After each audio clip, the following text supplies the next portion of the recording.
Cockroach जनता पार्टीचे अध्यक्ष अभिजित इटके यांच्या जंतर मंतरवरील आंदोलनाच्या याच्यानंतर त्यांनी आता स्कूल ठीक करू ही मोहीम हाती घेतलेली होती। त्यांच्या मूळ गावी या मोहिमेला सुरुवात करण्यात आली होती। संतोष पिंपरी येथील शाळेची अभिजित दिपके यांनी पाहणी केली होती आणि त्या शाळेमध्ये अनेक त्रुटी असल्या दिसून आलं होतं। अनेक खिडक्या बंद पडलेल्या तुटलेल्या होत्या, विद्यार्थ्यांना बसायला टेबल नव्हते।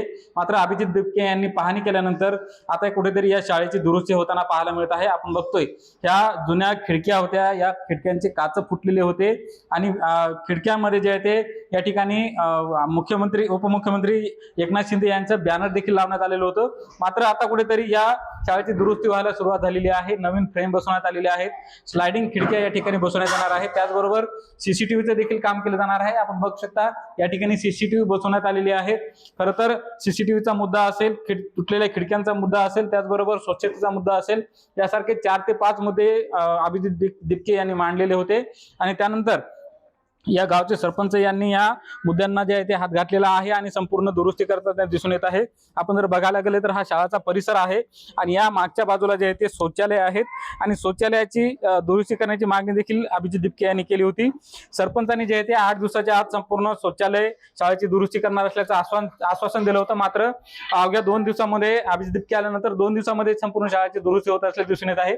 आपण बघताय की हे शौचालय आहे आणि आता सद्यस्थितीला शौचालय स्वच्छ असल्याचं दिसून येत आहे। खरं तर या शौचालयामध्ये खूप घाण होती, मात्र सद्यस्थितीला जे आहे ते स्वच्छ असल्याचे दिसून येत आहे। या ठिकाणी पाण्याची देखील व्यवस्था करण्यात आलेली आहे। अभिजित दिपके यांना कोणते आश्वासन दिले सरपंचाकडून जाणून घेऊयात। तुम्ही कोणते आश्वासन दिले होते आणि कोणकोणते पूर्ण करताय?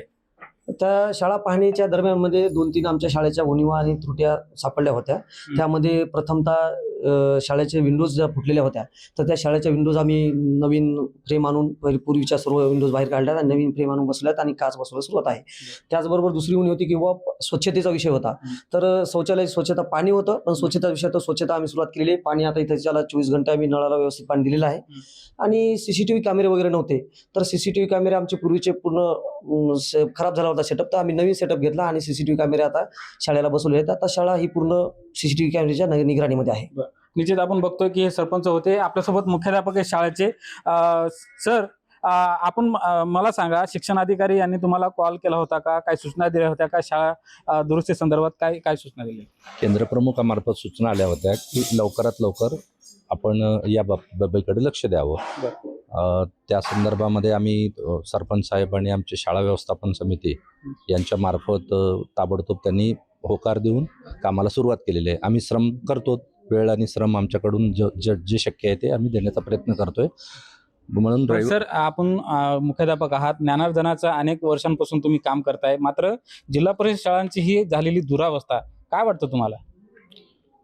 गावांनी सहकार्य केलं तर अजिबात दुरावस्था होत नाही, शासन पुरवत असते। परंतु एखाद्या वेळेस आता सीसीटीव्ही बसवलेले होते, परंतु ते त्या सीसीटीव्ही निगराणी हे ते आहे। आता रात्रीला तर आम्ही राहू शकत नाहीत, म्हणून थोडंसं गावांनी या बाबीकडे लक्ष द्यावं। सगळ्यांची जबाबदारी आहे गाव पातळीवर, म्हणजे गावामध्ये असणारे सरपंचच नाही तर गावातला प्रत्येक नागरिक, ही शाळा माझी आहे, माझ्या शाळेमध्ये ही माझी शाळा असल्यामुळे माझ्या शाळेचं कसं वैभव, म्हणजे ज्ञानार्जनाचं काम इथं होते। प्रत्येक जण इथं शिकून मोठं होत असतो, शिक्षण हेच सगळ्यांना मोठं करत असते। म्हणून सगळ्यांनी शाळेकडे लक्ष दिलं। शाळेच्या भौतिक सुविधा एकाची जबाबदारी नाही, अनेकाची जबाबदारी आहे। शासन पुरवते, परंतु त्याची नासधूस ह्या त्या गोष्टी कालांतराने होत असतात। म्हणून असं थोडंसं चित्र दिसतंय। तर मला असा संदेश द्यायचा आहे की बाबा सगळ्यांनी मिळून प्रयत्न केले तर नक्कीच आपलं शाळा गाव मोठं होऊ शकतं। मी पुन्हा एकदा सरपंचाकडे जाईन। सरपंच, तुमच्या गावचे सुपुत्र अभिजित दिपके यांनी पहिल्यांदा तुमच्या गावच्या शाळेची निवड केली या अभियानाकरता, दुरुस्ती सुद्धा होते। तुम्हाला काय वाटतं, अभिजित दिपके यांनी इतर जिल्हा परिषद शाळांच्या भेटी द्याव्या का?